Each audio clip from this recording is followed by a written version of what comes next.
Hello everyone. तो कैसा हाल चाल है हमारे होम साइंस लवर्स का। और एक बार फिर से हम लोग अब डिस्कस करेंगे, प्रीवियस ईयर पेपर सॉल्व करेंगे साथ में और देखेंगे आंसर क्या है, एक्सप्लेनेशन क्या है, क्वेश्चन कैसे हैं, क्वेश्चन की लैंग्वेज कैसी है ना। सारी चीज़ें हम एक साथ देखेंगे। तो बताइए, आई होप कि अभी आप लोग जग रहे होंगे, बट अगर सो भी गए हैं तो कोई दिक्कत नहीं है, क्योंकि ठंड का मौसम है, सर्दी बहुत बढ़ गई है। तो आप लोग बचे रहिए, अब 9 बज ही रहा है। तो हो सकता है कि कुछ लोग सो गए हैं, बट जो लोग जग रहे हैं वो लोग तो देख ही सकते हैं। बट जो लोग सो गए हैं वो लोग कल देखेंगे। क्वेश्चन बिल्कुल सॉल्व करिए। आप लोग बहुत दिन से तैयारी कर ही रहे हैं और मुझे लगता है कि इस समय आपको सिर्फ और सिर्फ प्रैक्टिस की ज़रूरत है। तो चलिए अब आते हैं, क्वेश्चन की तरफ बढ़ते हैं।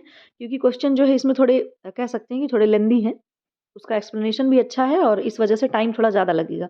इस वजह से हम आज सिर्फ 35 क्वेश्चन करेंगे और 35 फिर हम दूसरे पार्ट में करेंगे, ठीक है। और ये आपका पेपर है यूपीएचसीएससी का जो हुआ था, असिस्टेंट प्रोफेसर का एग्जाम 2021 में हुआ था। तो नवंबर में हुआ था, है ना, 28 नवंबर को आई थिंक। हाँ, तो वो पेपर है, उसका हम लोग यहाँ सोल्यूशन देखेंगे।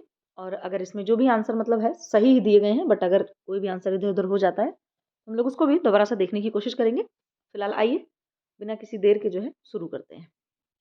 तो आज का देखिए, आज की ये प्रेरणा तो नहीं है लेकिन बहुत ही अच्छी बात है, इसलिए मैंने यहाँ पे ऐड कर दिया है कि if you have at least one person genuinely supporting you, you are blessed.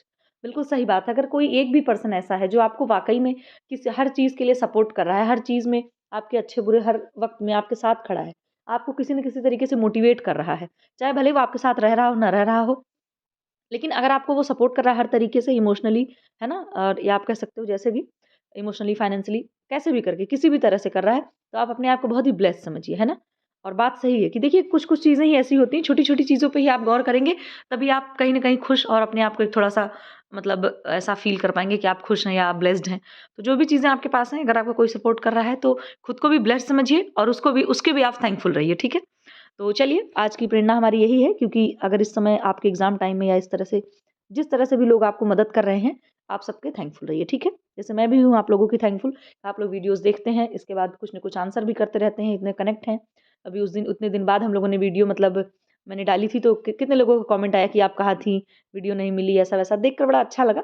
और ऐसा होना भी चाहिए, ठीक है। चलिए फिलहाल आते हैं हम लोग क्वेश्चन नंबर 1 की तरफ। तो देखिए, सबसे पहला क्वेश्चन है हमारा कि एक छोटी महिला को कपड़े पहनने चाहिए। मैंने सबसे आसान क्वेश्चन सबसे पहले लगाया, ठीक है। तो क्या है आपका, वर्टिकल लाइंस है या आपकी हॉरिजॉन्टल यानी कि क्षैतिज रेखा, या विकर्ण रेखाएं यानी कि डायगोनल लाइंस, या फिर प्लेन। तो ये बात आपको पता ही होगी कि जो छोटी महिला है उनकी मतलब जिसकी हाइट थोड़ी कम है, उनको कैसे कपड़े पहनने चाहिए। जाहिर सी बात है, उनको वर्टिकल लाइंस यानी कि ऊर्ध्वाधर रेखाओं वाला कपड़ा जो है उनको पहनना चाहिए, ठीक है। इस वजह से हमारा आंसर यहाँ पे हो जाएगा आंसर नंबर ए, ठीक है। नेक्स्ट क्वेश्चन है कि पेंट के दाग छुड़ाने के लिए प्रयोग किया जाता है ना, रिमूव करने के लिए, जो पेंट का स्टेन अगर लग गया है तो उसको रिमूव करने के लिए मतलब क्या क्या यूज करते हैं। साबुन का, हाइड्रोजन पेरोक्साइड का, तारपीन ऑयल का, या ब्लीचिंग पाउडर का। तो इसको जो पेंट का दाग छुड़ाने के लिए हम लोग किस चीज का उपयोग करते हैं, जो आपका टर्पेंटाइन ऑयल होता है यानी कि तारपीन का तेल होता है, उसका हम लोग यूज करते हैं, ठीक है। तो यहाँ पर सी आंसर करेक्ट हो जाएगा। अच्छा, यहाँ पे थोड़ा सा ये भी है कि ताजे पेंट और वार्निश के धब्बे तारपीन के तेल अथवा मिथाइलेट स्पिरिट से छुड़ाया जाता है, ठीक है। और साबुन से क्या छुड़ाते हैं, रक्त का अगर धब्बा है और ठंडे पानी से साबुन से मिलके जो अगर कोई ब्लड स्टेन है, मतलब ये खून का अगर धब्बा है, तो उससे छुड़ाते हैं, साबुन से और ठंडे पानी से।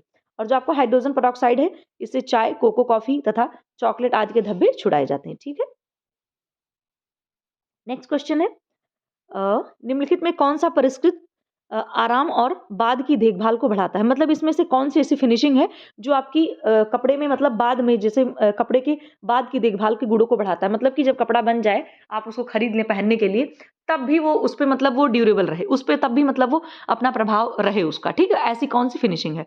तो इसमें बैक्टीरियोस्टैटिक है, या ड्यूरेबल प्रेस है, या फिर आपका क्या बोलते हैं, एंटी स्टैटिक यानी कि विरोधी स्थैतिक है, या लौ प्रतिरोध है। तो इसमें हमारा ये इस तरीके से कोड वाला आंसर है। तो एक पे आया नहीं, इसलिए मैंने 2 यहाँ पे कर दिया है। इसमें जो हमारा आंसर हो जाएगा वो आपका हो जाएगा ड्यूरेबल प्रेस यानी कि टिकाऊ प्रेस, और एक हो जाएगा आपका विरोधी स्थैतिक यानी कि एंटी स्टैटिक। तो इसमें हमारा आपका 2 भी हो जाएगा और 3 भी हो जाएगा।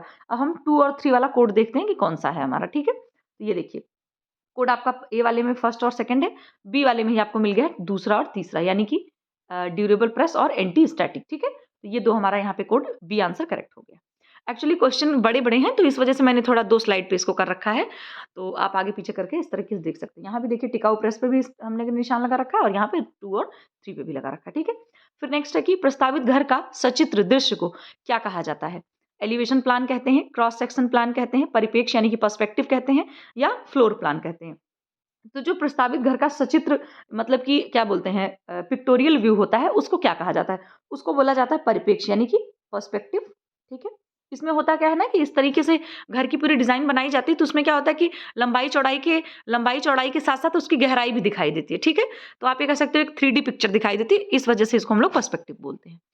फिर नेक्स्ट है अस्थायी दाँत यानी कि दूध के दाँतों की संख्या क्या होती है? 24, 28, 32, 20 ये तो बताना ही नहीं आपको, 20 होती है, ठीक है?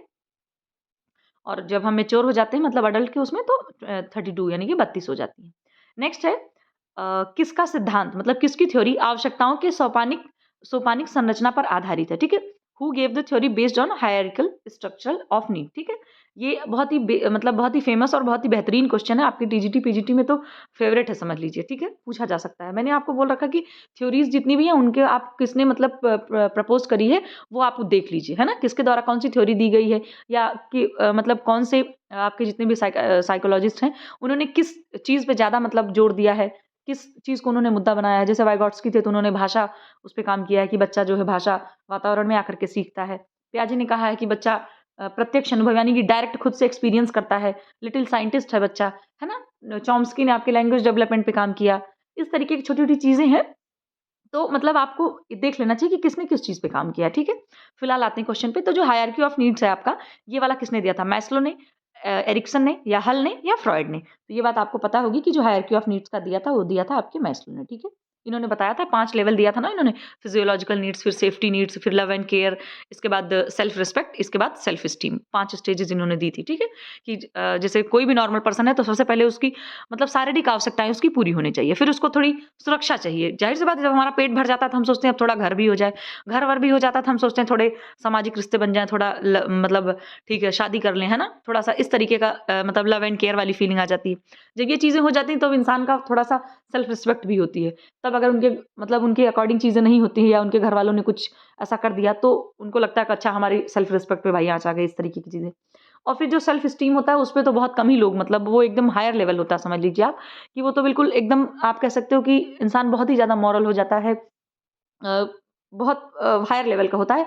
मान के चलिए 5 टू 10% लोग ही ऐसे होते हैं नॉर्मल लाइफ में कि जो सेल्फ एस्टीम तक लेवल तक जा पाते हैं, ठीक है? बाकी हम लोग जैसे मान लीजिए हैं तो हम लोग सेल्फ रिस्पेक्ट तक ही रह जाते हैं, ये समझिए आप। और फिलहाल एरिक्सन का आपको पता ही है, साइको सोशल थ्योरी दी थी इन्होंने और फ्रॉइड का भी आपको पता है, साइको एनालिटिकल इन्होंने दिया था, ठीक है? फिर नेक्स्ट है हमारा कि निम्नलिखित समूहों से छात्रों के शिक्षित समूह का चयन कीजिए जो अलग-अलग आईक्यू दर्शाता है, ठीक है? कि मतलब अलग-अलग आईक्यू दर्शाता है। ऐसे आपको क्या बोलते हैं शिक्षित समूह का चयन कीजिए, ठीक है? तो इसमें क्या होगा कहने का मतलब ये है कि ऐसे इसमें जो आईक्यू लेवल दिया गया है ये आपका, ऐसे इसमें से समूह का चयन करिए जिनको आप मतलब एजुकेट कर सकें, है ना?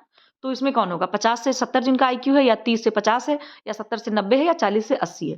तो इसमें कहने का मतलब ये है कि इसमें ए ऑप्शन करेक्ट होगा 50 से 70 इसका मतलब ये है सीधे कि 50 से 70 तक जिसका आईक्यू होगा, वो बच्चा इसके एलिजिबल होगा कि उनको आप आराम से एजुकेशन दे सकते हैं और बच्चों को आप एजुकेट कर सकते हैं, समझ गए आप? और इंटेलिजेंस से आपका ये क्वेश्चन है, ठीक है? मतलब जो आपका आईक्यू होता है, इंटेलिजेंट क्वोटिएंट, ठीक? तो ये आप देखना है। मतलब 50 से 70 के बीच जिसका आईक्यू रहेगा, उनको हम लोग एजुकेट कर सकते हैं, ठीक? फिर नेक्स्ट है अभी असर्शन रीज़न वाला है, इसमें भी देखिए 2 स्लाइड पे है क्वेश्चन। तो देखिए अभिकथन दिया है यानी कि असर्शन दिया है कि खेल क्रिया की संख्या उम्र के साथ घटती है। अब कारण दे रखा है दिवा स्वप्न एक प्रकार खेल जिसमें न्यूनतम ऊर्जा खर्च होती है में समय व्यतीत करते हैं। तो इसका हम फिर से हम कोड देखेंगे, ठीक है? कोड है इसका ए और आर दोनों सही है और आर ए सही का वर्णन है या फिर बी है आपका कि ए और आर सही है तथा आर ए का सही वर्णन नहीं है या ए सही है किंतु आर गलत है या फिर दोनों गलत है, सीधी बात है, ठीक है?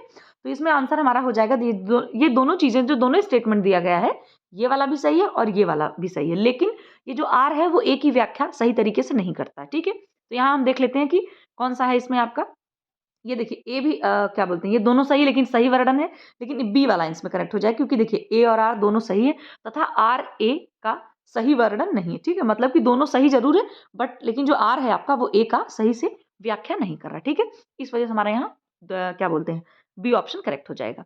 फिर नेक्स्ट है कि बच्चों में भाषा के विकास के क्रम को व्यवस्थित कीजिए। कहने का मतलब बच्चे में लैंग्वेज डेवलपमेंट कैसे-कैसे होता है, उसकी बात की जा रही है, ठीक? तो इसमें सबसे पहले बच्चा कौन सी स्टेज पे आता है, फिर कौन सी स्टेज पे आता है, ये भी आपका कूट वाला ही है, इस तरीके से कूट है, ठीक है? यहाँ पे देखिए सबसे पहले बच्चा क्या करेगा, बच्चे के अंदर पहले आता है होलोफ्रेस्टिक स्टेज आती है, ठीक है? कि मतलब बच्चा क्या करता है, होलो सबसे फर्स्ट स्टेज जो आपकी आएगी, वो आपकी होलोफ्रेस्टिक आएगी। फिर दूसरी आएगी टेलीग्राफिक स्टेज, है ना? फिर तीसरी आएगी आपकी जो है प्राथमिक जटिल स्टेज, 1 सेकंड में मार्क करती जाऊँ। सबसे पहले ये आएगा आपका, 1 सेकंड, ये जो आपका होलोफ्रेस्टिक, सेकंड नंबर पे आएगी टेलीग्राफिक स्पीच, फिर थर्ड नंबर पे आएगी आपकी अर्ली कॉम्प्लेक्स सेंटेंसेस यानी कि प्राथमिक जटिल वाक्य। इसके बाद आएगा जटिल सेंटेंस, ठीक है?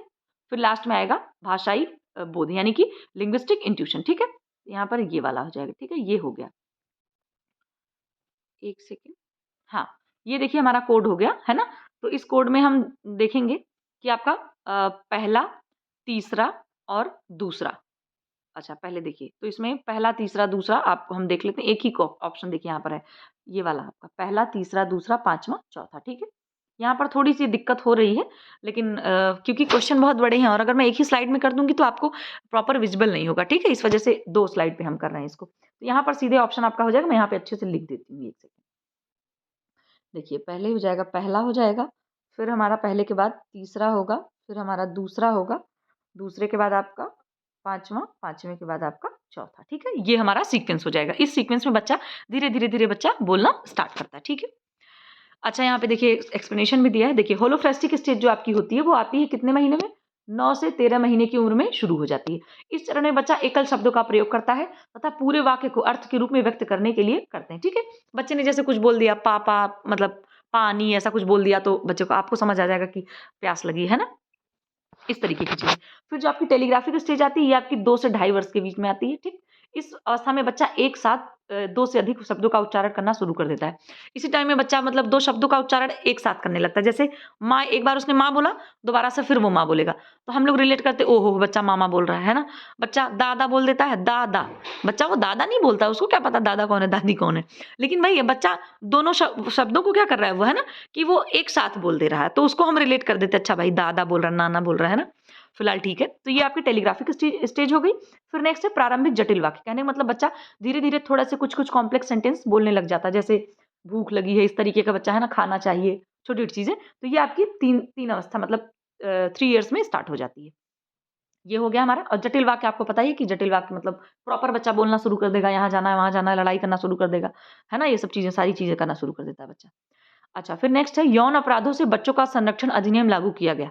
इसको शॉर्टकट में बोलते हैं पॉक्सो। क्या बोलते हैं? पॉक्सो बोलते हैं ये शायद। शायद क्या यही? POCSO, ठीक है? इसका फुल फॉर्म आपको पता है, protection of child from sexual offences act was एक्सेटेड इन, ठीक है? मतलब कब आया ये? 1986, 1956 या फिर 2013 या 2012।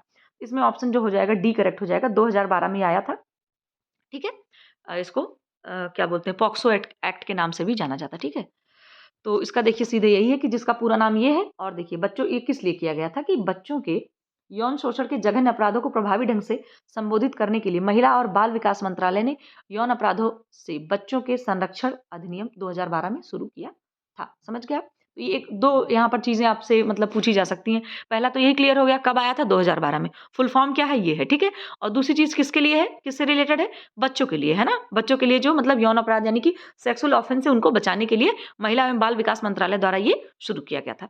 3 चीजें हो गई। यही चीज आपसे पूछी जा सकती है एग्जाम में, और कुछ नहीं पूछा जा सकता है। नेक्स्ट है राष्ट्रीय स्तर पर महिलाओं को वोट देने का अधिकार देने वाला पहला देश कौन सा था? अमेरिका था, इंडिया था, न्यूजीलैंड था, यूरोप था। तो इसमें जो सबसे पहला देश था राष्ट्रीय स्तर पर महिलाओं को वोटिंग करने का, वो था आपका न्यूजीलैंड, ठीक है? भारत में शुरू हुआ था आई थिंक 1947 में। हाँ, मतलब भारत में महिलाओं ने वोट देना कब शुरू किया था? दिया भी है, देखिए मैंने ऐड किया है। राष्ट्रीय स्तर पर महिलाओं को देने का पहला अधिकार देने वाला देश था आपका न्यूजीलैंड। तो न्यूजीलैंड में 1893 को महिलाओं ने पहली बार वोट डाला था। अमेरिका में महिलाओं को मताधिकार 1919 में दिया गया तथा भारत में 1947 में महिलाओं को वोट देने का अधिकार मिला था। उत्तरी यूरोप में पहली बार फिनलैंड ने महिलाओं को वोट देने का अधिकार दिया। 1906 में फिनलैंड में सभी महिलाओं और पुरुषों को वोट देने का अधिकार मिला, ठीक है? तो आप फिलहाल ये याद रखो कि पहले सबसे पहले मतलब न्यूजीलैंड ने दिया था, सबसे पहली बार दिया था। और हमारे भारत ने कब दिया था? 1947 में, ठीक? फिर नेक्स्ट है संज्ञानात्मक सिद्धांत किसके द्वारा विकसित किया गया था? ये क्वेश्चन जो है इसमें देखिए प्याजे होना चाहिए, तो प्याजे आंसर में है नहीं, इस वजह से इसका मैं कोई आंसर नहीं बताऊंगी, ठीक है? फिर नेक्स्ट है स्वयं सेवा एक इसमें देखिए स्टेटमेंट दिए गए हैं, हमें आपको बताना है कौन सा स्टेटमेंट सही है, कौन सा स्टेटमेंट गलत है, ठीक है। तो एक सेकेंड। तो पहला देखिए स्टेटमेंट है हमारा कि स्वयं सेवा एक औपचारिक प्रकार की सेवा है, ठीक है। इसके बाद दूसरा है कि इसमें भोजन उपभोक्ता काउंटर या मेज पर जाकर स्वयं लेता है। फिर नेक्स्ट है यह बुफे अथवा कैफेटेरिया शैली हो सकती है। तो इसमें जो देखिए इसमें भी ऐसे दे रखा है, आपका कोड दिया हुआ है। तो इसमें मैं आपको बता दूं कि ये जो पहला है ये बिल्कुल सही नहीं है, ठीक है। इसमें दूसरा भी सही है और तीसरा भी सही है। तो हमें इसमें ऑप्शन देखना है दूसरा, क्योंकि आपको पता ही है कि जो स्वयं जा करके लेते हैं, मतलब खुद जाके खाना खाते हैं, वो वाली जो आपकी शैली होती है ये बुफे या कैफेटेरिया शैली हो सकती है, ठीक है। बुफे में भी हम लोग इस तरीके से खुद जा करके खाना लेके खाते हैं, और जो आजकल ऐसे सारे कैफे भी हो गए हैं, मतलब कुछ कैफे ऐसे हो गए हैं जहाँ पे मतलब आप खुद जा करके लेकर के आते हैं अपना ऑर्डर, ठीक है। तो यहाँ पर दोनों स्टेटमेंट हमारा करेक्ट हो जाएगा, ठीक। तो यहाँ पर दूसरा और तीसरा आपका करेक्ट हो जाएगा। इस हिसाब से आपका बी ऑप्शन करेक्ट हो जाएगा, ठीक है। क्योंकि ये जो आपकी क्या कहते हैं जो आपकी बुफे होती है ना, सॉरी, ये जो बुफे प्रणाली है ये आपकी औपचारिक नहीं बल्कि अनौपचारिक प्रकार की सेवा होती है। इस वजह से यहाँ पर पहला ऑप्शन आपका इनकरेक्ट होगा, ठीक। यहाँ पर दोनों ऑप्शन हमारा यही दूसरा और तीसरा, इसको हम सही मानेंगे। फिर नेक्स्ट है, थोड़े से बड़े बड़े क्वेश्चन है, घबराना नहीं है, आराम से देखना आपको। ये बड़े वाले क्वेश्चन जो होते हैं ना, ये समझ लीजिए आपका एक टॉपिक क्लियर कर देते हैं। अब इससे आपको पता चल गया कि जो बुफे एक तरीके के अनौपचारिक सेवा है, औपचारिक नहीं है, समझ गए आप। तो चलिए फिलहाल अब इसमें देखते हैं। हाँ, कहाँ गया आपका दूसरा? हाँ, ये क्वेश्चन है हमारा कि जिनके लिए भोजन तैयार किया जा रहा है, उनके स्वास्थ्य तथा कल्याण की सुरक्षा और उन्नत करने में सफाई और स्वच्छता की भूमिका होती है। कहने का मतलब है जिनके लिए भोजन तैयार किया जा रहा है, उनके स्वास्थ्य और कल्याण की सुरक्षा और उन्नत करने में सफाई और स्वच्छता की भूमिका मुख्य होती है। बिल्कुल सही बात है, जिसके लिए आप भोजन तैयार कर रहे हैं, उसके लिए क्या होता है कि उनकी जो मतलब उनके हेल्थ की और उनकी सुरक्षा और सफाई सभी चीज़ की मुख्य भूमिका होती है। भाई साफ-सफाई से बनाना चाहिए जिनके लिए आप तैयार कर रहे हैं, ठीक है? फिर उसका दूसरा स्टेटमेंट दिया है कि सुरक्षा से आशय कार्य के दौरान ऐसी परिस्थिति उपलब्ध करना जो दुर्घटना और चोट से सुरक्षा प्रदान करने से संबंधित है। बात से यहाँ पर सुरक्षा से मतलब यही है कि जो व्यक्ति तैयार कर रहा है उसके साथ कोई दुर्घटना ना हो, कोई चोट वगैरह उसको ना लगे। और साफ-सफाई मतलब यही कि भाई साफ-सफाई से आप देंगे, हाइजीनिक रहेगा भोजन, तो सामने वाले जो व्यक्ति खाएगा जिसके लिए आप बना रहे हैं, उसको भी किसी भी प्रकार की मतलब नुकसान या किसी प्रकार की क्षति उसको नहीं झेलनी पड़ेगी। इस वजह से हमारा भी ऑप्शन यहाँ पे दोनों स्टेटमेंट हमारा करेक्ट होगा, समझ रहे हैं आप? कि ये वाला स्टेटमेंट भी करेक्ट है और ये वाला स्टेटमेंट भी करेक्ट है। इसमें हम पहले और दूसरा दोनों को ले लेंगे, क्योंकि दोनों स्टेटमेंट करेक्ट है। तो यहाँ पर हम सी ऑप्शन के साथ जाएंगे, ठीक। सी ऑप्शन हमारा करेक्ट हो गया। फिर दूसरा है, अब इसमें कौन सी अल्पकालिक खाद्य सेवा प्रणाली की विशेषताएं हैं, ठीक है। तो जो आपकी कॉमर्सरी फूड सर्विस सिस्टम है उसकी बात की जा रही है। तो कॉमर्सरी फूड सिस्टम जो आपका है उसकी कौन कौन सी इसमें विशेषताएं हैं। इसमें होता क्या है कि सभी सेवा इकाइयों के लिए केंद्रीकृत खरीद की जाती है। फिर दूसरा है भोजन उपग्रह सेवागत इकाइयों में पहुंचाया जाता है, ठीक। फिर अब तीसरी है कि सभी सुविधा और तैयार खाद्य पदार्थ इकट्ठे खरीदे और परोसे जाते हैं। फिर चौथी है खरीद खुद की इकाई के लिए, मतलब purchase is for own unit, ठीक है। मतलब जो खरीद की जाती है वो खुद के यूनिट के लिए करी जाती है। फिर पांचवा है हमारा आपका कि केंद्रीय उत्पादन रसोई सेवा इकाइयों से अलग इमारत है, ठीक है। तो इसमें जो हमारा ऑप्शन करेक्ट, जो इसके कैरेक्टरिस्टिक्स हैं, सबसे पहली कैरेक्टरिस्टिक तो आपकी इसकी यही हो गई कि सभी सेवा इकाइयों के लिए केंद्रीकृत खरीद की जाती, ठीक है। मतलब जहां जहां पर उनको फूड सर्विस अपना करना है, उन सभी के लिए एक साथ मतलब केंद्रीकृत परचेजिंग करी जाती है, सेंट्रलाइज्ड परचेजिंग करते हैं, ठीक है। तो ये भी इसकी विशेषता हो गई। इसके बाद दूसरा क्या है कि भोजन उपग्रह सेवागत इकाइयों में पहुंचाया जाता है। बिल्कुल सही बात है, एक तरह से मतलब एक साथ भोजन तैयार करके उसको जितनी उनकी अपनी यूनिट्स बनी होती है वहां पर उनको उसको भेजा जाता है। तो हमारी दूसरी भी विशेषता हो गई इसकी। लेकिन आपकी जो ये लिखा हुआ है कि सभी सुविधा और तैयार खाद्य पदार्थ इकट्ठे खरीदे और परोसे जाते हैं, ये आपका गलत है। एक साथ नहीं परोसे जाते, ठीक है। एक साथ नहीं परोसे जाते हैं, ना एक साथ खरीदे जाते हैं। फिर चौथा है आपका खरीद खुद की इकाई के लिए। तो ये भी आपकी कैरेक्टरिस्टिक इसमें हो जाएगी कि जो खरीद करी जाती है वो खुद के यूनिट के लिए करी जाती है। और जो केंद्रीकृत उत्पादन रसोई सेवा इकाइयों से अलग इमारत में, ये चीज भी आपकी गलत हो जाएगी, ठीक है। तो इसमें हमारा ऑप्शन कौन कौन सा, पहला, दूसरा और तीसरा, ठीक है। सॉरी, तीसरा नहीं, चौथा। तो फर्स्ट, सेकंड और फोर्थ। तो आपका देखिए ये वाला है आपका first, third, fourth, first, second, fourth, B option correct होगा। कौन सा? बी ऑप्शन करेक्ट हो जाएगा। ये तीन जो आपके हैं ये कॉमर्सरी फूड प्रणाली के मतलब जो है क्या कहते हैं, मतलब इसकी विशेषताएं हैं, समझ गए आप। इसमें होता क्या है कि जो मतलब ये अल्पकालिक खाद्य सेवा यानी कि यही कॉमर्सरी सर्विस फूड सिस्टम है आपका, इसमें क्या होता है कि खाद्य प्रणाली के रूप में भी मतलब केंद्रीकृत खाद्य प्रणाली के रूप में भी इसको जाना जाता है, ठीक है। और केंद्रीय इसमें होता क्या है कि केंद्रीय रसोई में बड़ी मात्रा में भोजन बनाते हैं और बनाने के बाद अन्य छोटी छोटी रसोई में इसको सेवा के लिए भेज दिया जाता है। कहने का मतलब एक जगह पर बहुत बड़े लेवल पे फूड तैयार किया जाता है और उसको फूड को प्रिपेयर करके तैयार करके अलग-अलग छोटे-छोटे इकाइयों में उसको जहाँ-जहाँ पर मतलब उनका होता है वहाँ पर उसको भेज दिया जाता है, ठीक है? तो इसकी बस आपकी यही सारी विशेषताएँ थी। अब हम आते हैं नेक्स्ट क्वेश्चन पे। अच्छा यहाँ पे दे भी रखा है थोड़ा, रुकिए 1 सेकंड। देखिए वही वाली बात है कि केंद्रीकृत खाद्य प्रणाली के रूप में भी जानते हैं और बड़ी मात्रा में भोजन बनाते हैं और अन्य छोटी रसोई में सेवा के लिए ले जाया जाता है। यहाँ पे मैं दिखा दूँ आपको। ये देखिए अन्य छोटी-छोटी रसोई में सेवा के लिए ले जाया जाता है। कुछ विशेषताएँ इसकी देखिए क्या है कि इस खाद्य सेवा प्रणाली का उपयोग बड़े पैमाने पर सबसे प्रभावी होती है, ठीक है? मैंने क्या कहा बड़े पैमाने पे करते हैं और फिर जहाँ-जहाँ उनका अपना मतलब रहेगा सिस्टम वहाँ पे उनको भेज दिया जाता है, सॉरी। फिर नेक्स्ट है कि दूसरी विशेषता है कि कॉमसरी खाद्य सेवा प्रणाली में सभी इकाइयों के लिए केंद्रीकृत खरीद की जाती है, ठीक है? केंद्र की मतलब एक तरीके से सेंट्रलाइज्ड परचेजिंग की जाती है, अभी हमने पढ़ा ही। और दूसरा क्या है बड़े केंद्रीय उत्पादन रसोई में खाद्य पदार्थ खरीदे और उत्पादित किए जाते हैं। इस सेवा प्रणाली में खरीद खुद की इकाई के लिए की जाती है। अच्छा दूसरा है आपका कि तैयार भोजन उपग्रह सेवागत इकाइयों में पहुँचाया जाता है। वही जो चीज़ें वहाँ लिखी थी वही चीज़ें यहाँ भी लिखी हुई हैं, सेम चीज़, ठीक है? तो ये हो गया हमारा। अच्छा यहाँ पे हमें थोड़ा-सा मैचिंग वाला क्वेश्चन है। तो देखिए साइक्लिक मेनू है आपका, तो साइक्लिक मेनू का मतलब क्या है? इसको आई थिंक चक्री में मेनू भी बोलते हैं, ठीक है? तो साइक्लिक मेनू आपको समझ में आ रहा है? कि साइकिल होता रहे मतलब जो इस मंडे को बना फिर वही चीज़ अगले मंडे को बनेगी, जो चीज़ इस ट्यूसडे को बनी फिर वही अगले ट्यूसडे को भी बनेगी, जो इस संडे को बनी वही उस संडे को बनेगी, जो ऐसे करके, ठीक है? तो ये चीज़ें कहाँ होती हैं? कि मतलब निर्धारित मेन्यू है ये, खाद्य पदार्थों का चुनाव है, होटल में अनुपलब्ध भोज्य पदार्थ है या आपका जेल, अस्पताल तथा प्राथमिक स्कूल है। इसमें हमें बताना नहीं है, आप देख सकते हो। अब थोड़ी देर दूसरा कलर यूज़ कर लेते हैं, है ना? ये देखिए साइक्लिक मेन्यू कहाँ चलता है? आपके जेल में, ठीक है? क्योंकि जेल में देखिए इतने सारे कैदी होते हैं तो उनको ऐसे होता है कि मंडे को ये है ना? प्राथमिक स्कूल में भी देखिए आप देखते होंगे, प्राइमरी स्कूल में जो लोग पढ़ते हैं उन टीचर से कभी आप पूछना या जो वहाँ बच्चे पढ़ते हैं उनसे आप कभी पूछना, तो उनके यहाँ यही होता है कि मंडे को सोयाबीन की सब्ज़ी मिलेगी, फिर थर्सडे को केला दूध मिलेगा, फिर उस दिन बन बटर मिलेगा, ये सब चीज़ें होती हैं। तो एक साइक्लिक चलता है, ठीक है? हॉस्पिटल में भी ऐसे ही चलता है। फिर है एला कार्टा मेन्यू, ठीक है? एला कार्टा मेन्यू जैसे आप खुद से रिलेट कीजिए, जैसे मान लीजिए आप जाते हैं ना कैफ़े वगैरह में, तो वहाँ पर आपको मिल जाता है, एक मेन्यू कार्ड मिल जाता है ना? और कार्ड में आप सेलेक्ट करते हैं, चाउमीन मँगा लेते हैं, बर्गर मँगा लेते हैं, है ना? चिली गार्लिक नूडल्स मँगा लेते हैं। आप खुद से चूज़ करते हैं उसको, ठीक है? तो इसमें क्या होता है खाद्य पदार्थों का हम चुनाव करते हैं। क्या करते हैं? चुनाव करते हैं इसको, ठीक है? ये चूज़ करके आप मँगा लेते हैं। फिर है टेबल डी हॉट मेन्यू, तो जो टेबल डी हॉट मेन्यू होता है वो पूरा निर्धारित मेन्यू होता है, समझ गए आप? मतलब कि उसमें फिक्स रहता है आज आज का मेन्यू है, आज का मेन्यू ये, ठीक है? और गुप्त मेन्यू आप समझ गए? गुप्त मतलब कि थोड़ा-सा कह सकते हो आपकी क्या बोलते हैं उसको? अरे मतलब एक छुपे तौर पे कह सकते हो आप। तो उसको होटल में अनुपलब्ध भोज्य पदार्थ, ठीक है? तो ये हमारा चारों का मैचिंग-मैचिंग हो गया, ठीक? इसका यहाँ पे देखिए पूरा लगा हुआ है, कौन-कौन सा? साइक्लिक मेन्यू, जेल अस्पताल, आ ला कार्टा मेन्यू, भोज्य पदार्थों का चुनाव, टेबल डी हॉट, निर्धारित मेन्यू, गुप्त मेन्यू आपका ये, ठीक? अच्छा, दोनों चीज़ यहाँ पे लगा भी दी। देखिए, इस मेन्यू में ग्राहक क्या करता है, स्वयं खाद्य पदार्थों का चुनाव करता है, इसलिए इसे चयनित मेन्यू भी कहा जाता है। एला कार्टा जो है, वो एक फ्रांसीसी शब्द है, जिसका शाब्दिक अर्थ है कार्ड द्वारा। मैंने क्या बताया, मेन्यू कार्ड दिया जाता है, उस कार्ड से आप चूज़ करके अपना भोजन ऑर्डर करते हैं। टेबल डी हॉट मेन्यू का इसको निर्धारित मेन्यू भी कहा जाता है, क्योंकि इसमें खाद्य पदार्थों के मूल्य निर्धारित होते हैं। इसे कॉम्बो मील या थाली के रूप में भी परोसा जाता है। इसका उपयोग मुख्य रूप से गेस्ट हाउस, बैंक्वेट, रेस्तरां आदि में किया जाता है। समझ गए आप? ये सब ना मेन्यू आप खुद से रिलेट किया करो कि कहाँ पे मतलब जाते हैं तो ऐसे-ऐसे होता है ना?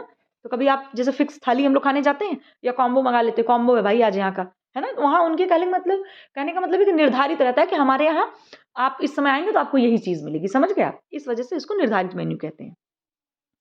और फिर है हमारा कि निशांतता नामक रोग किस पोषण की कमी से होता है, ठीक है? तो अब आप सोचेंगे निशांतता क्या है ना? जिसको हम लोग नेक्टालोपिया बोलते हैं। क्या बोलते हैं? Nyctalopia is caused due to deficiency of which nutrient? तो विटामिन डी तथा कैल्शियम की डेफिशिएंसी है, प्रोटीन की डेफिशिएंसी है, विटामिन ए की डेफिशिएंसी है या विटामिन बी की डेफिशिएंसी है। तो ये जो आपका नेक्टोलोपिया है, इसको ये वही आपका है नाइट ब्लाइंडनेस जिसको कहते हैं हम लोग। इसका ये भी नाम है नेक्टालोपिया भी, ठीक है? ये आपको पता ही है विटामिन ए की कमी से हो जाता है, ठीक है? विटामिन ए की कमी से ये हो गया, नाइट ब्लाइंडनेस भी कहते हैं, नेक्टोलोपिया भी कहते हैं, निशांतता भी कहते हैं, रक्तांधता भी कहते हैं। सॉरी रक्तांधता ज़्यादा हो गया, क्या बोलते हैं उसको? रात्रि अंधता बोलते हैं, ठीक है? हिंदी में रात्रि अंधता बोलते हैं। तो सी ऑप्शन यहाँ करेक्ट हो गया। ये देखिए थोड़ा दिया भी है कि निशांतता नामक रोग विटामिन ए की न्यूनता से होता है। नेक्टालोपिया आपका एक ग्रीक शब्द है। क्या है? ग्रीक शब्द है। ये दिखा दूँ मैं आपको। ग्रीक शब्द है जिसका शाब्दिक अर्थ है रात अंधापन, ठीक है? ये एक ऐसी स्थिति होती है जिसमें अपेक्षाकृत कम रोशनी में देखना मुश्किल हो जाता है और विटामिन डी तथा कैल्शियम की कमी से वयस्कों में ऑस्टियोपोरोसिस नामक रोग हो जाता है और बच्चों में रिकेट्स हो जाता है, ठीक? नेक्स्ट है प्रोटीन की न्यूनता से बच्चों में क्वाशियोरकर नामक रोग हो जाता है। आप बता देना मरासमस किसकी कमी से होता है कमेंट सेक्शन में। फिर है विटामिन बी समूह की कमी से बेरी-बेरी, एनीमिया, पेलाग्रा, पेरिस्थीसिया आदि रोग हो जाते हैं, ठीक है? पेलाग्रा की कमी से कौन-सी वो 4D नामक कौन-सी बीमारियाँ होती हैं? कमेंट सेक्शन में आप वो भी बताएँगे। 4D का फुल फॉर्म बताइएगा आप लोग, ठीक? फिर नेक्स्ट है कि नर्सरी, यहाँ पे लिखा हुआ है, थोड़ा नर्सरी कट गया। नर्सरी स्कूल के बाहरी खेल के मैदान में प्रति बच्चा न्यूनतम खेलने की जगह डैश होनी चाहिए, कि जो बच्चा नर्सरी में पढ़ता है उस बच्चे के लिए खेलने के लिए उसके स्कूल में कितनी जगह होनी चाहिए, बाहरी खेल जो मैदान होता है, तो 1 वर्ग मीटर, 2 वर्ग मीटर, 3 वर्ग मीटर या 4 वर्ग मीटर। तो इसमें जो जगह होनी चाहिए बच्चे के खेलने के लिए वो होती है 2 वर्ग मीटर, ठीक है। बच्चा ही छोटा सा है तो इतनी जगह उसको सफिशिएंट है। नेक्स्ट है फिर कि विशिष्ट बालकों के लिए पूर्ण पृथकीकरण शिक्षा का उदाहरण है, example of complete segregated education for exceptional children in, ठीक है। जो आप मतलब एक्सेप्शनल चाइल्ड जो होते हैं, जो बहुत ही कह सकते हो आप विशिष्ट होते हैं, उनके लिए कौन से मतलब एक शिक्षा का उदाहरण कौन सा है, अतिरिक्त शिक्षा योजना यानी कि एक्स्ट्रा क्लास, या विशेष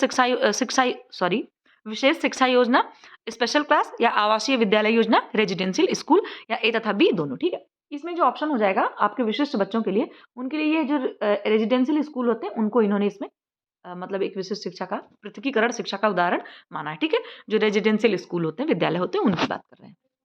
नेक्स्ट है कपड़ा और कपड़ा उत्पादों में अनुचित तथा भ्रामक व्यापार प्रथाओं को रोकने के लिए जिम्मेदार संगठन है। कहने का मतलब जो कपड़ा उद्योग होता है आपका, है ना, टेक्सटाइल फैक्ट्रीज होती हैं, उनमें मतलब उनमें क्या कहते हैं, जैसे भ्रामक व्यापार वगैरह को रोकने के लिए, मतलब कोई भी फालतू का गलत तरीके से व्यापार ना करे, कोई गलत तरीके से मैन्युफैक्चरिंग ना करे, है ना, बेचे और खरीदे ना, इस तरह के रोकने के लिए कौन सा संगठन है इसमें आपका, तो आपका इसमें कौन सा है, AATCC है, या आपका संघीय व्यापार आयोग यानी कि FTC है, या फिर आपका कपड़ा फाइबर उत्पाद पहचान अधिनियम है, या आपका ASTM है, ठीक है। तो इसमें हमारा जो है ऑप्शन जो हो जाएगा वो आपका हो जाएगा FTC, जिसको बोलते हैं फेडरल ट्रेड कमीशन, ठीक है। ये बी ऑप्शन करेक्ट हो जाएगा, ठीक है, बी ऑप्शन। तो बी वाला जो आपका फेडरल ट्रेड कमीशन है, ये इस तरीके की मतलब जो भी अगर कुछ भ्रामक प्रथाएं और या इस तरह की चीजें हैं तो उन पे जो है रोक लगाई जाती है, ठीक है। तो हमारा ये हो गया। और एक ये जो आपका फर्स्ट ऑप्शन है AATCC, इसका जो फुल फॉर्म है American association of textile chemist and colourist, ठीक है। ये भी क्या करता है, एक तरह की उत्पाद मतलब जो भी चीजें बनाई जाती हैं उनकी गुणवत्ता मतलब उनकी क्वालिटी को सुनिश्चित करने के लिए कपड़ा उद्योग में मतलब एक तरीके का टेस्ट है, मतलब टेस्ट करने वाला मेथड है कि कपड़े की जो क्वालिटी होती है उससे मतलब इसको टेस्ट किया जाता है कि उसके जो उसका फाइबर है, उसका जो कलर है ना, उसका जो मेजरमेंट है, ये सभी चीजें उसकी मतलब एकदम अप्रोप्रिएट है या नहीं, इस चीज को मतलब वो एक तरीके से विश्लेषण करता है। इसके बाद जो आपका ये थर्ड वाला है, एक सेकेंड, ये वाला जो आपका है कपड़ा फाइबर यानी textile fibre products identification act, ठीक है। तो इसको भी जो है आपका 1960 में बनाया गया था। कब बनाया गया था? इसको आपके 1960 में बनाया गया था। ये जो है एक मतलब संयुक्त राज्य अमेरिका में एक उपभोक्ता संरक्षण अधिनियम है एक तरीके का। इसमें क्या होता है, कपड़ा का जो उत्पाद होता है, कपड़ा मतलब जो भी कपड़ा आता है, उसकी लेबलिंग और विज्ञापन के नियमों को ये लागू करता है, ठीक है। कि मतलब कपड़े से रिलेटेड कौन से क्या बोलते हैं विज्ञापन और जो लेबलिंग होगी उसके नियम मतलब लागू करते हैं, ठीक है। और एक आपको जो ये फोर्थ वाला है ASTM, इसका है American society for testing and materials. ये भी एक तरीके का इंटरनेशनल आपका स्टैंडर्ड ऑर्गेनाइजेशन है, कह सकते हो आप कि मतलब अंतर्राष्ट्रीय मानक संगठन है ये भी क्या करता है, सामग्री उत्पादों और प्रणालियों की मतलब एक अच्छी श्रृंखला है, जिसमें क्या करता है ये तकनीकी और मतलब मानकों के विकसित और प्रकाशित करता है, जो भी मतलब एक तरीके से कह सकते हो आपकी मतलब सेवाओं और नियमों की भी एक श्रृंखला है, ठीक है। कि कैसी सामग्री आएगी कपड़े के लिए, कैसी चीजें सेलेक्ट करता है सब चीजों को, कि मतलब ये सारी चीजें मतलब सही रहे, गड़बड़ ना रहे, सीधी सी बात, ठीक है। ये चारों आपका हो गया। फिर अच्छा यहाँ पे थोड़ा दिया भी है, ठीक है, ये आपको मैंने दिखा दिया। FTC जो होती है इसके साथ अपना 26 सितंबर 1914 में संघीय व्यापार अधिनियम आयोग अधिनियम के पारित होने के साथ हुई थी। इसका मुख्यालय कहाँ पे? वॉशिंगटन में है। और यह एक संघीय एजेंसी है जो अविश्वास कानूनों को लागू करती है तथा कपड़ा और कपड़ा उत्पादों में अनुचित तथा भ्रामक व्यापार प्रथाओं को रोकने के लिए जिम्मेदार संगठन है। यह US सरकार की एक स्वतंत्र एजेंसी है जिसे उपभोक्ताओं की सुरक्षा और एक मजबूत प्रतिस्पर्धी बाजार सुनिश्चित करने का काम करती है।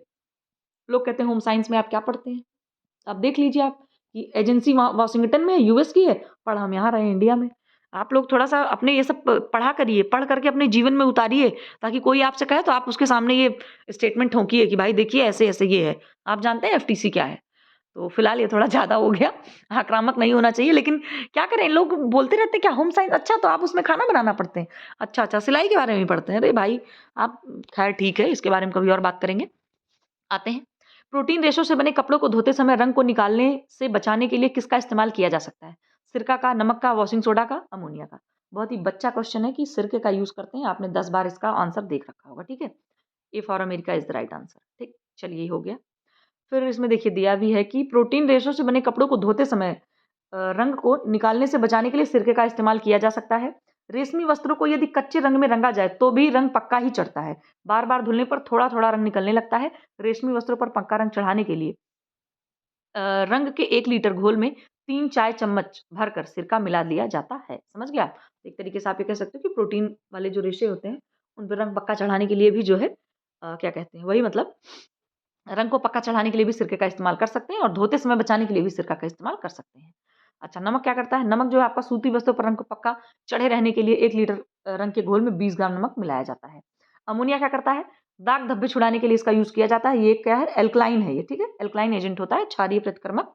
आधा लीटर गर्म पानी में 2 से 3 चम्मच के अनुपात में अमोनिया घोल धब्बे छुड़ाने के लिए प्रयोग किया जाता है। ठीक है? ये हो गया हमारा छोटा-छोटा क्वेश्चन।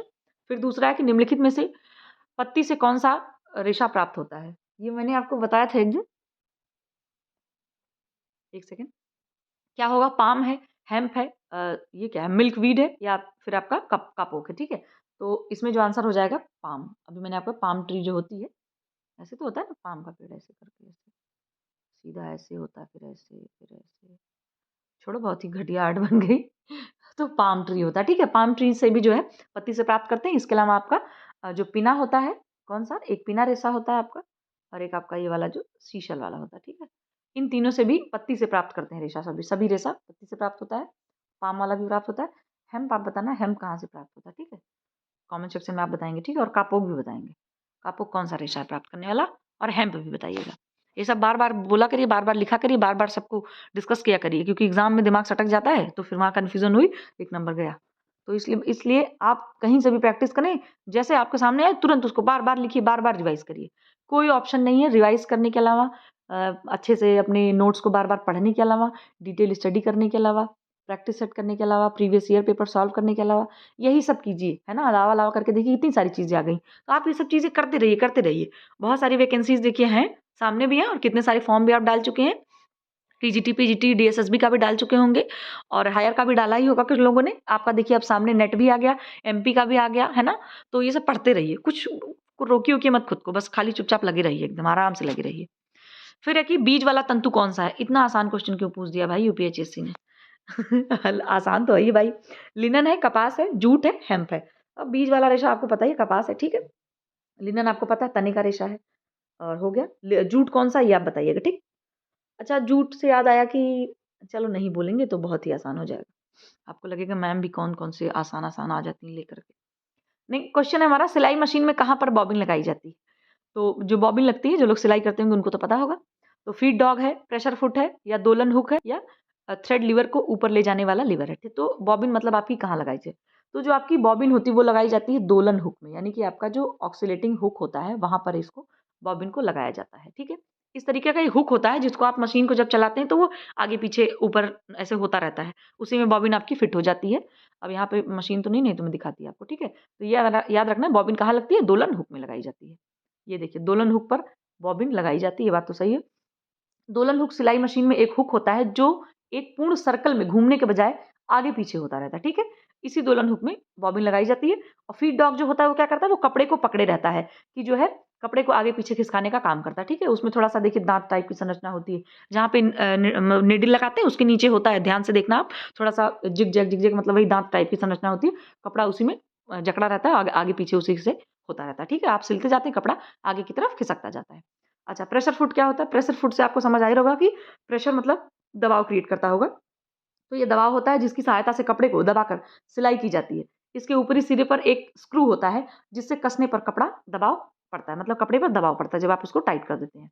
फिर है थ्रेड टेकअप लीवर। अब टेकअप लीवर का मतलब आप समझ पा ही रहे होंगे कि कहीं न कहीं ऊपर नीचे या कहीं ले जाने-आने वाला काम होगा, है ना? तो ये प्रेशर फुट के जस्ट नीचे, अरे सॉरी, ठीक ऊपर स्थित होता है, जो सिलाई करते समय धागे को क्या करता है? ऊपर नीचे करता है, ठीक?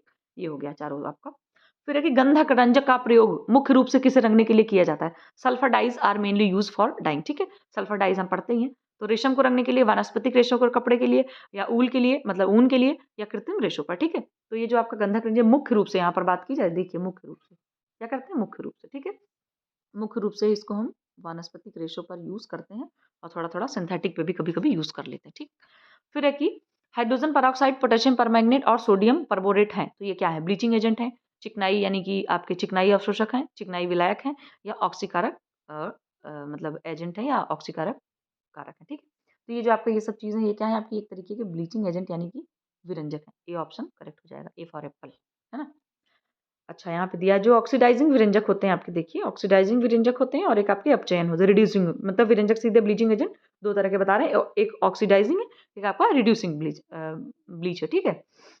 इसमें है क्या कि जो चिकनाई अवशोषक होते हैं, एक तरीके से एक सेकंड, अच्छा यहाँ पे जैसे देखिए दिया है चिकनाई अवशोषक और चिकनाई विलायक, तो ये दोनों चीजें क्या होती हैं आपको पता ही है। तो चिकनाई अवशोषक में कुछ पाउडर या कुछ ऐसा टाइप का होता है, नमक घोलकर, फुलर मिट्टी या magnesia, French chalk, talcum powder, ये सब चीजें। मान लीजिए कोई धब्बा लग गया है तो उस पर रख देते हैं, मान लीजिए तेल का धब्बा लग गया तो उस पर पाउडर आपने रख दिया या चौक पीस के रख दिया ना, उन सब चीज क्या करते हैं वो एब्जॉर्व कर लेते हैं। और जो चिकनाई विलायक होते हैं मतलब ये घोल टाइप होती हैं चीजें, पेट्रोल है, बेंजीन है, एसीटोन है, मिथाइलेट स्पिरिट है, कार्बन टेट्राक्लोराइड और पैराफिन विलायक आदि ये सब चीजें आती हैं, ठीक है।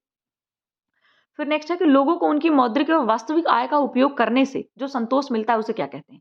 कहने का मतलब जो आप अपना क्या बोलते हैं पैसे से जो चीजें खरीदते हैं या मतलब अब जो पैसे से चीजें खरीदते हैं उनसे जो आपको संतुष्टि मिलती है ना, उस जो संतुष्टि मिलती है, सेटिस्फैक्शन होता है, उसे क्या कहते हैं। Indirect income, direct income, psychic income या अर्नड इनकम। तो इसको आपको पता है संतोष मिल रहा है इनको, क्या एक सॉरी, इनको क्या मिल रहा है, संतोष मिल रहा है, सेटिस्फैक्शन मिल रहा है, ठीक है। तो इसमें जब मिल रहा है इनको, देखो मनी से और रियल इनकम से जो मिल रहा है उसको क्या कहा जाता है, साइकिक इनकम, यानी कि मानसिक। व्यक्ति मानसिक रूप से खुश हो रहा है, उसको सेटिस्फैक्शन मिल रहा है, हाँ भाई पैसे से मैंने ये चीज खरीदी, ये देखो इतने दिन तक चली, पैसा भी जो है मतलब पैसा खर्च तो हुआ लेकिन इस चीज से मुझे बढ़िया फायदा मिल रहा है, तो इससे कहीं ना कहीं हम एक संतुष्टि फील करते हैं, तो इसको हम साइकिक इनकम यानी कि मानसिक आय के नाम से जानते हैं। नेक्स्ट है एनसीएसबी का पूर्ण रूप क्या है, फुल फॉर्म आपसे पूछा जा रहा है एनसीएसबी का, ठीक है। तो क्या है आपका गैर ग्राहक व्यवस्थित बैंकिंग है, इसको इंग्लिश में पढ़ते हैं। तो क्या है नॉन क्लाइंट सिस्टमैटिक बैंकिंग है, या आपका नॉन कॉर्पोरेट स्मॉल बैंकिंग है, या नॉन कस्टमर स्मॉल बैंकिंग है, या गैर कॉर्पोरेट व्यवस्थित व्यवसाय, ठीक है। तो इसमें जो एनसीबी का फुल फॉर्म है आपका वो हो जाएगा, एन से आपका होगा नॉन, सी से होगा कॉर्पोरेट, एस से होगा स्मॉल और बी से होगा बिजनेस।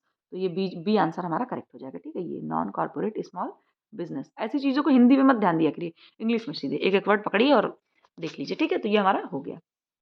अच्छा अच्छा, इसका जो आंसर था उसको इन लोगों ने मतलब इसमें आंसर इसको कैंसिल एक तरीके से कर दिया है इस क्वेश्चन को, तो इसको भी हम नहीं करेंगे, ठीक है। मैंने इंक्लूड किया था बट एक सेकेंड,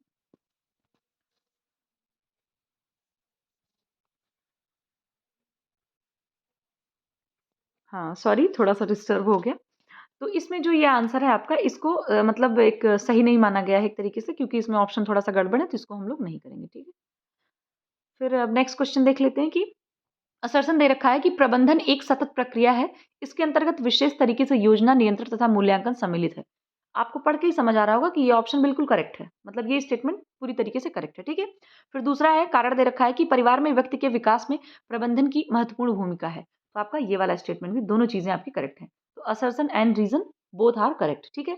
अब इसमें हम देखते हैं कि जो आपका क्या बोलते हैं, ये जो दिया है आपका ए तथा आर, ये आपके दोनों जो है क्या है, दोनों आपके सही हैं, ठीक है। तो इस वजह से हमारा यहाँ पर कौन सा ए ऑप्शन जो होगा वो करेक्ट हो जाएगा, तो हम लगा देते हैं इसमें ए ऑप्शन करेक्ट, ठीक है। ये हो,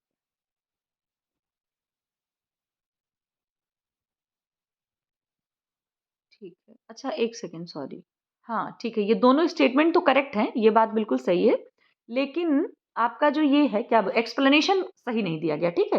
तो यहाँ पर ये होगा कि ए और आर सही है, लेकिन इसका जो आर है वो ए का सही वर्णन नहीं कर रहा, इस वजह से हमारा बी ऑप्शन करेक्ट होगा।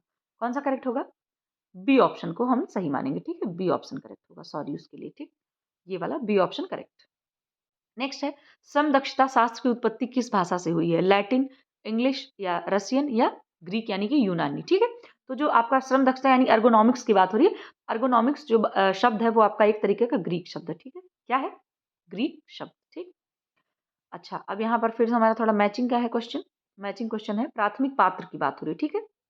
जो प्राथमिक पात्र होते हैं उनसे वो मतलब कैसे कैसे पैकेजिंग से आपका ये क्वेश्चन एक तरीके से, तो जो प्राथमिक पात्र होते हैं आपके वो किससे रिलेटेड होते हैं, वो आपके भोज्य पदार्थों के डायरेक्ट संपर्क में होते हैं। सबसे प्राइमरी होते हैं तो जाहिर सी बात है एकदम डायरेक्ट कनेक्शन में होते हैं आपके, ठीक है। अच्छा और फिर आपका जो है द्वितीयक पात्र, तो जो द्वितीयक पात्र होता है वो होता है जो बाहरी डिब्बा, जो कई पात्रों को संभालता है, मतलब ये बेचारा बाहर होता है और कई लोगों को ये हैंडल करता है, सीधी बात ये, ठीक है। तो ये हमारा ए से मैच हो जाएगा। फिर जो आपका तृतीयक पात्र होता है वो आपका होता है नौ परिवहन इकाई में कई द्वितीयक गत्तों को इकट्ठे समूहबद्ध करना, ठीक है। तो आप इसको इससे ले जाएंगे कि नौ परिवहन इकाई में जो मतलब कह सकते हो आप, वहाँ पर जितनी भी चीज़ें इकट्ठे करी समूहबद्ध करी जाती हैं, वो उसको तृतीयक पात्र के नाम से जानेंगे। और जो आपका समुद्रित पात्र होता है, वो होता है वैक्यूम और दबाव पैकिंग के लिए आवश्यक होता है। ठीक है, डी का ऑप्शन हमारा यहाँ 2 से मैच हो जाएगा। ये हो गया, ठीक, चारों चीज़ें मैच हो गई आपकी।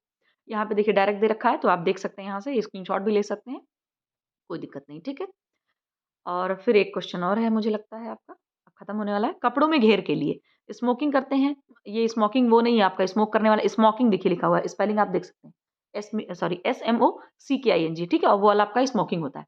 तो दूसरा है हनीकॉम या फिर आपका डार्ट्स या फिर प्लीट्स। ठीक है, तो इसमें आपका जो ऑप्शन करेक्ट हो जाएगा, मतलब कि घेर लाने के लिए क्या क्या करते हैं, स्मोकिंग भी करते हैं, इसके बाद हनीकॉम भी करते हैं और प्लीट्स भी डालते हैं, बट डार्ट नहीं डालते। ठीक है, क्योंकि डार्ट आपको पता ही है कि कपड़े को एक तरीके से फिट और ये सब चीज़ें करने के लिए, या हमारे शरीर में जितने भी जहाँ-जहाँ पे थोड़े से उभार होते हैं, वहाँ पर कपड़े को फिट करने के लिए डार्ट्स डाले जाते हैं। ठीक है, तो यहाँ पर हमारा 1, 2, 4 हो जाएगा।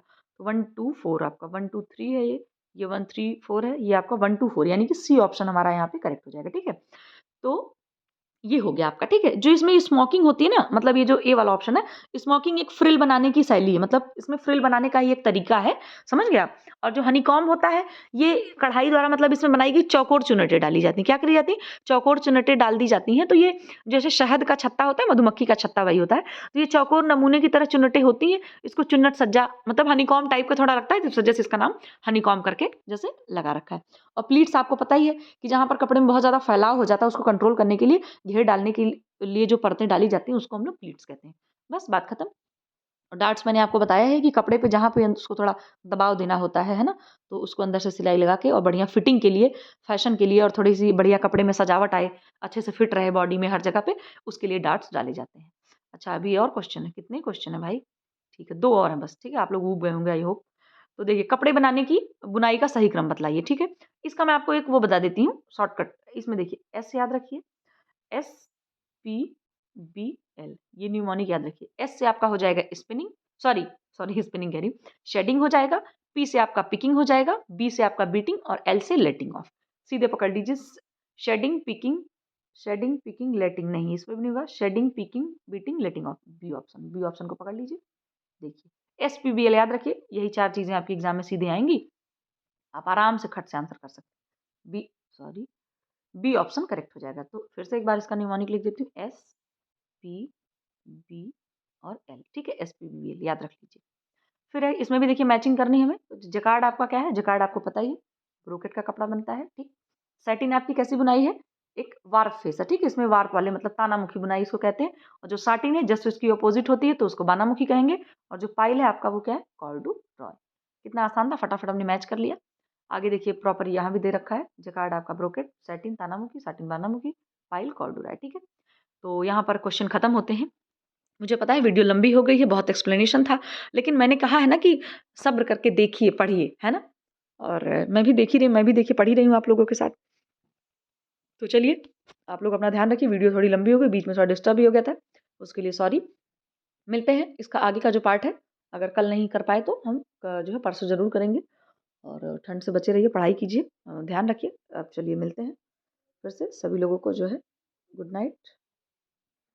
और गुड नाइट सभी को, सब लोग अपना ध्यान रखिए भाई। मिलते हैं फिर, चलिए अब दूसरी वीडियो में दूसरे टॉपिक के साथ। ठीक, दूसरा टॉपिक नहीं, यही जो आगे हमारा बच्चा है उसके लिए। ठीक है, ध्यान रखिए, bye bye, take care, good night.